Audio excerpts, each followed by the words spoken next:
This is a PlayStation Portal. Now, when the PlayStation Portal first came out, I did pick one up and I made a video on it, and I thought it was pretty decent. You know, I was playing my PS5 a decent amount at that time, and I thought it was cool. It had potential, but I would have liked to have seen that potential kind of tapped into. And as time went on, I played my PlayStation 5 less and less, and I didn't really think about the Portal. Well, I was sitting on the couch, and I was watching some football because it is playoff football season right now, and I looked over, and I saw my Portal sitting on an end table collecting dust. And I was like, you know what? Let me go ahead and boot this bad boy up. It's been a long time since I've checked this out, and they recently, at the tail end of 2025, did a very large update to add some new features to it.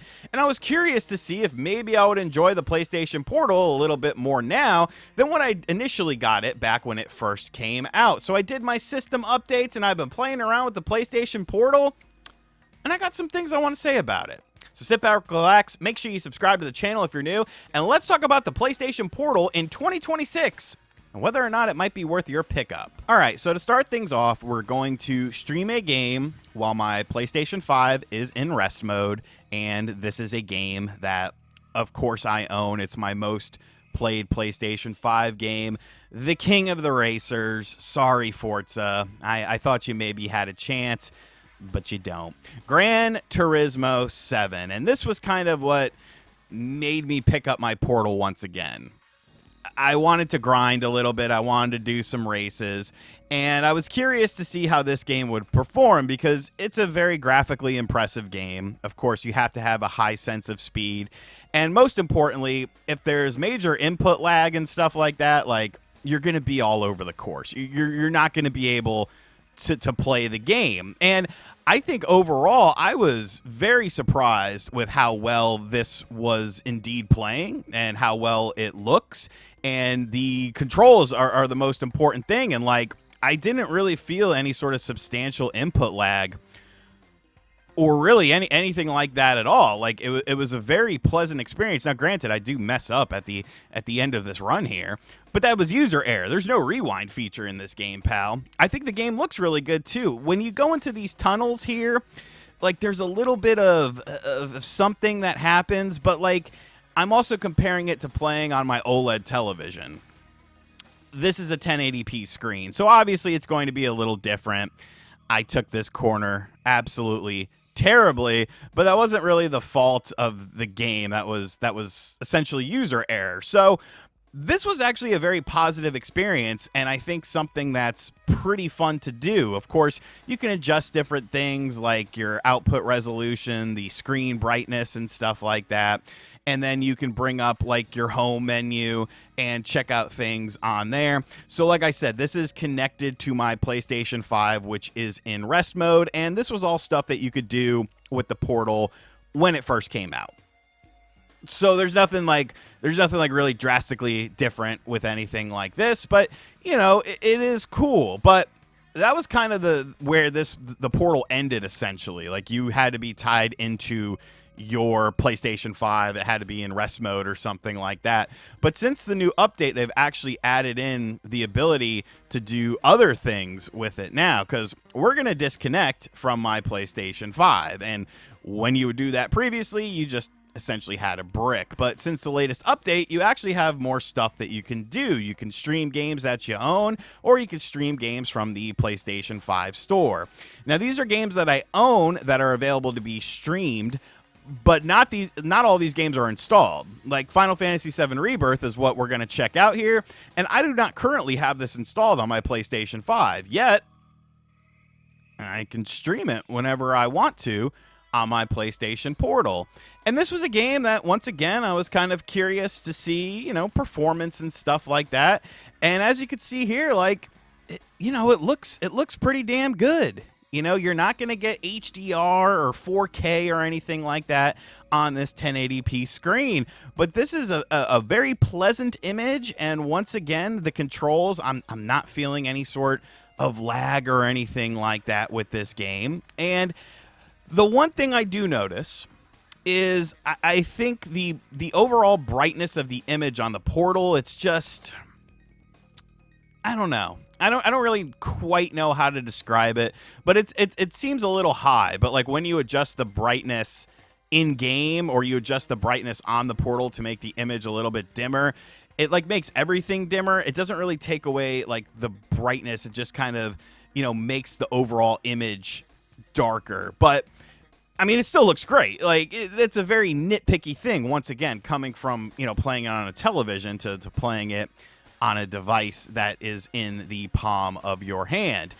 And I really wanted to show this game in particular because there is definitely a narrative online that I played this game for 5 hours and like I just put it down and I never finished it. Now, granted, I haven't finished the game, but I'm like 25 plus hours into this game, pal. This is chapter 10. There are 14 chapters in the damn game. So if you know anything about this game, you know that I have been playing it for a while. I just got tired of the actual padding in the game.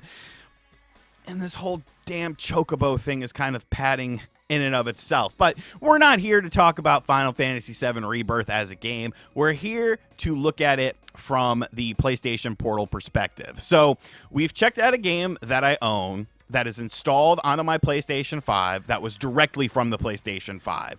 This is a game that I own. I'm not connected to my PlayStation 5, but because I own this game, I can stream this game because it's in my library and it is applicable to play on the PlayStation Portal. So that's pretty cool, But what about a game that I don't own? That is just a PlayStation Plus premium game. Can I still get a good experience from that? And this is where things get very interesting because technically speaking, you could just get a Portal and PlayStation Plus premium and you don't need a PlayStation 5. You could play all these games that are available on here on your Portal without having a PlayStation 5. Now, Mortal Kombat 1 is a game that I have not played in a long time. I played it on the Switch and I don't play this game well. I completely forgot like moves and stuff like that. Like I play pretty horribly here, but I wasn't interested in the quality of my gameplay. I was interested in performance because much like a racing game, you're relying on fast movements. You're relying on precise button inputs. And I must say, like once again, this looks and plays extremely well. I expected this game to probably give me problems and to give me hiccups and stuff like that, but it's not.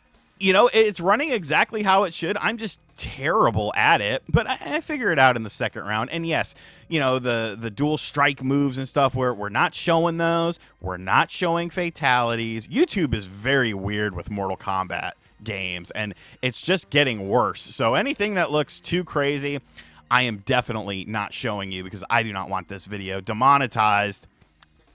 Don't hate the player, hate the game. But yeah, this was working very well. And this is a game that I do not own. This is just included in PlayStation Plus Premium because my thing lapsed and I forgot to cancel it. But I don't know, maybe I'll keep it around. It is a tax write-off for me, so it's not the end of the world or anything like that. But I'm very impressed with how this is running and how this looks and how this feels and how this plays.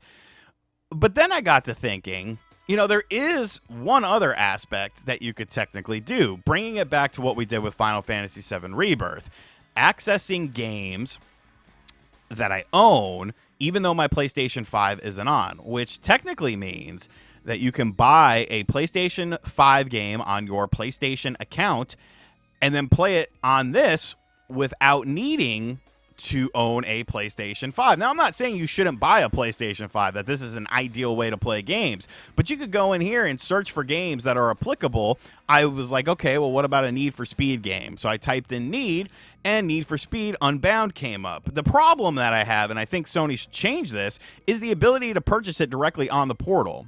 Like, it flashes you a QR code and stuff like that to buy it. I would like to be able to buy it just directly on my portal, but overall, like, I think the portal's pretty damn solid now. It's all contingent on internet. If you travel a lot, like, you're not going to be able to play this on hotel Wi-Fi and stuff like that. But if you like to watch stuff on TV, or you have multiple people using the TV in your house and something like that, and you have semi-decent internet, like, you can have a really good time with this. like I think the value of this definitely has increased with this new update, but you know, just my opinion. Let me know what you think of it in the comments section down below. And as always, guys, thank you for checking out this video. If you are new to the channel and you enjoy the best PlayStation content available on YouTube, I can't even say that with a straight face, be sure to hit the subscribe button, be sure to like, comment, share, hit the bell, and as always, I'll catch you guys on the next video. Later.